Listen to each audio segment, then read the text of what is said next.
Hey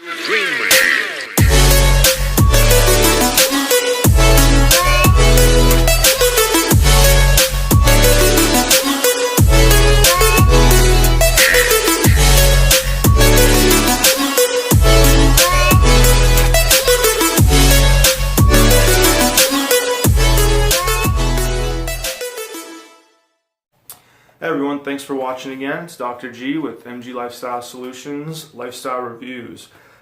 So today I want to talk to you about shoes. And all I want to do is kind of cover some things to look at when thinking about buying new shoes and how to kind of compare between different brands or even models within the same brand.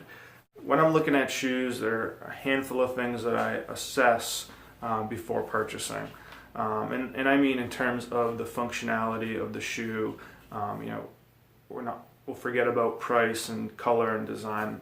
Initially, I'm going to look at the structure of the shoe. Okay, so I'm going to take it and I'm going to bend it, manipulate it, and see how mobile it is. Okay, so I'm going to take the toe box and try to bend it. Right, so if this is very rigid and it's not moving, then dynamic movements like running, jumping, high explosive activities like that require you being on your toes are going to be more challenging, right? So you want to make sure that you have good flexion in your toe box, and most training shoes will have that, right?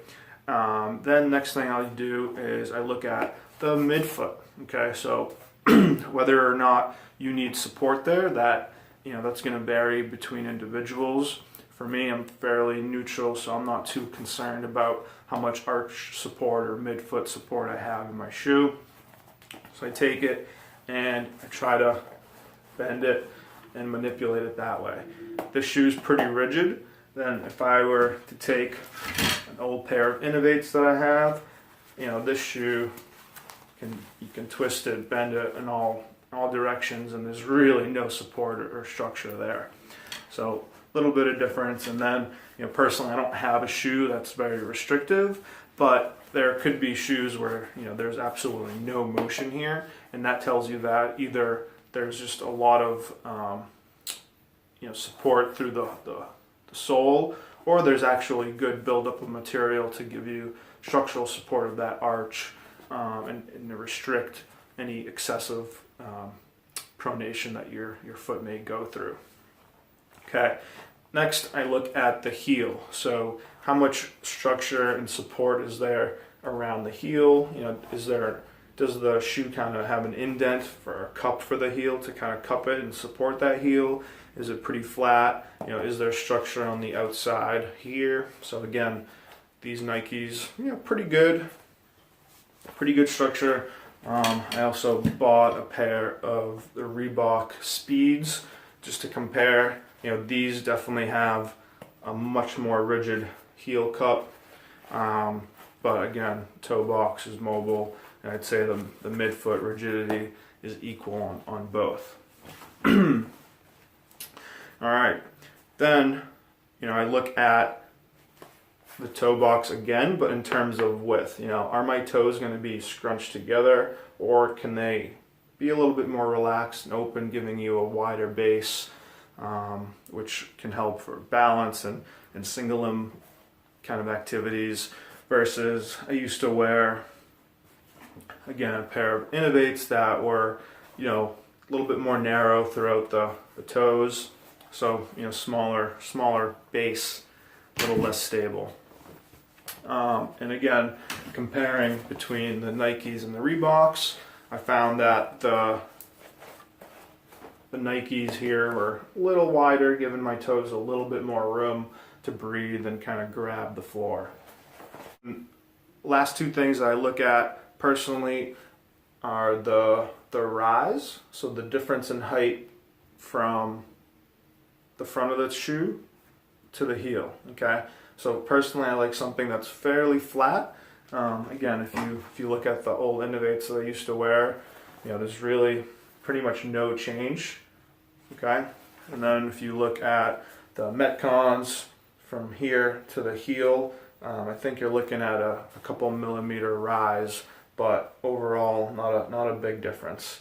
I could be wrong. I think it might be even neutral. And same goes for the speeds in the Reebok.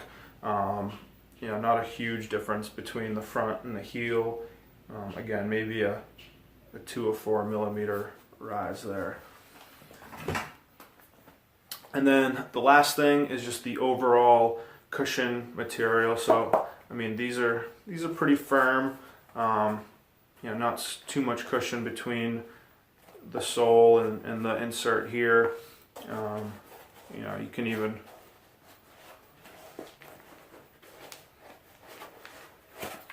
take it out and take a look at what the insert is made of. So again, a little bit of a cup here to kind of give the heel a little bit of support, nothing crazy. Again, this is just to take up a little space. It's not really going to support anything. And again, you get a little bit of cushion throughout. So not too bad, not too bad. Yeah, so okay, so these do have a 4 millimeter rise in that heel.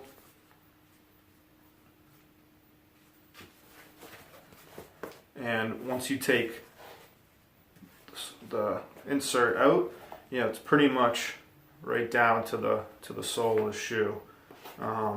There's a little bit of cushion obviously, but nothing crazy. That goes in nice and easy. Let's compare with the Reebok. So with the Reebok, this is a lot less cushion, so this is really not much to it. What does this say?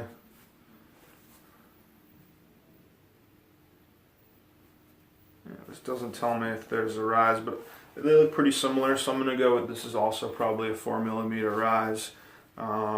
So a little less cushion, but I think there's more material on the sole of this compared to the Metcons here. So a little bit more distance between my finger on the outside and my finger on the inside here, but not so much cushion from the insert. So most importantly, before getting a new pair of shoes, is knowing what you need to get in terms of support for your shoes and just what is going to complement your foot structure. If you have a very rigid foot, you're not going to want to buy something that's very rigid and restrictive, because then you're taking a rigid foot and adding more rigidity and immobilizing it even further, which could lead to injuries and issues down the line, right? And then if you have a very mobile foot, it may not be a great idea to get something that's super limber and loose with no support, right? So you want to get something in the middle that complements your structure and the function of your foot. So if you're not sure what that is, definitely consider getting evaluated either by a physical therapist or a podiatrist or someone that has some experience evaluating feet and knows something about the function and how it's going to affect the rest of your body, your knees, your hips, your back, and how that's going to relate to training and really prevention of injury and trying to maintain your level of performance. Alright guys, thanks for watching. Hope that video was helpful. Make sure to subscribe to the channel. If you have any questions, feel free to reach out through email or comment on any of my social media platforms, and I'll see you next time.